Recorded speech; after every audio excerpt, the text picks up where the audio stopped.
Université protestante au Congo, travail pratique et théorie générale de management, promotion deuxième graduat, titulaire du cours, professeur Patrick Bakengela Chamba. Que font les managers? Travail présenté par Kobange Moïndi Josué, Lunjinji Amisi Grégoire, Mangagula Makosazane Yoli,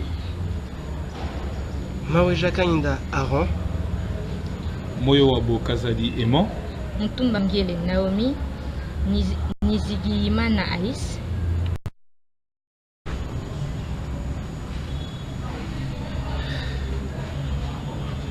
au rôle du manager. D'après Henri Mitzberg, nous distinguons 10 rôles du manager qui sont répartis en 3 grands groupes. Nous avons les rôles interpersonnels, qui sont les rôles que les managers jouent dans la gestion des personnes ou des membres de son entreprise. Le manager est d'abord un symbole ou figurehead. Cela veut dire que du fait qu'il est à la tête d'une organisation, il doit être le modèle dans des réunions, il doit être le point de référence pour l'entreprise. Il doit avoir une influence sur ses subordonnés et aussi être le modèle qui représente l'entreprise tout entière. Le deuxième rôle interpersonnel, le manager est un leader. Sachant que tout manager est un leader, mais tout leader n'est pas manager. Le manager est celui qui guide toutes les activités des subordonnés et les motive. Le troisième rôle, le manager est un agent de liaison. Ici, nous savons qu'il cherche comment relier les membres de son organisation et même relier son organisation à d'autres pour s'ouvrir des horizons. Car tout économiste, nous savons que le rôle du reste du monde en économique politique, c'est entraider et secourir quand nous sommes en difficulté. Voilà nos 3 rôles que jouent les managers dans la gestion des relations entre les personnes.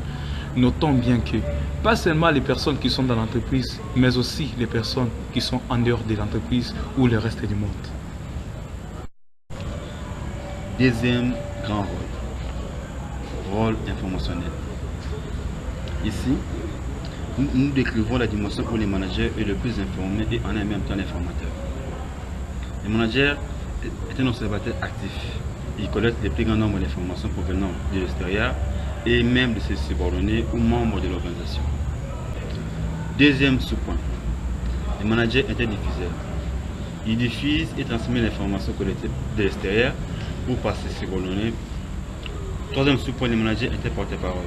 De ce rôle de symbole, nous avons dit que le manager est le représentant des personnes sur qui il a la responsabilité, alors il est transmetteur des informations de l'entreprise sur le plan extérieur et en est diffusé sur la filière dont il a la responsabilité sur le plan intérieur. Voilà qui met en terme sur le rôle informationnel du manager sur le plan de l'information qui est un plan essentiel à ne pas négliger dans la gestion d'une organisation. Troisième grand rôle décisionnel.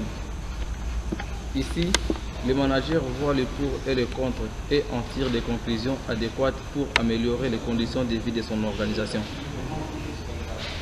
Sous-point A, entrepreneur.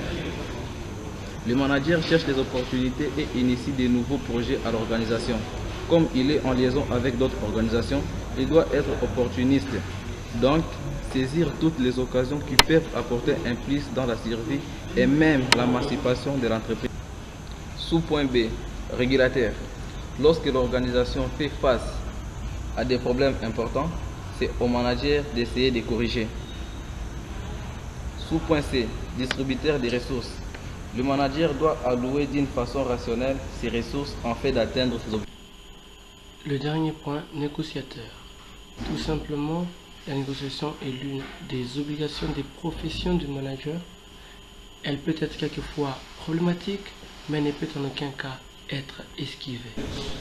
Voilà en bref les rôles des managers qui nous ont été définis par Henri Mitzberg dans une organisation. Exemple illustratif de notre sujet, M. Cédric Mukendi, manager de l'association Nous en Pointe SA, association basée sur la papeterie, l'informatique ainsi que la pâtisserie. Dans Nous en Pointe SA, nous retrouvons 3 services principaux, l'informatique, la papeterie ainsi que la pâtisserie. En tant que manager, M. Cédric s'assure que son personnel est tout d'abord compétent par rapport au travail assigné. Il garde un œil sur les comportements de son personnel. En cas de conflit, il est capable d'atténuer les tensions entre les membres de son groupe. Il fait de son mieux d'être le plus informé par rapport à l'état de son entreprise sur le marché. Puis par des réunions, il amène le groupe à adopter les nouvelles stratégies face à ses concurrents sur les marchés. Puis, c'est lui qui prend les grandes décisions. Il est celui qui amène des initiatives, le partage avec le groupe et demande l'avis de celui-ci. Enfin, il décide. C'est lui qui assigne des tâches à chacun des membres de son groupe.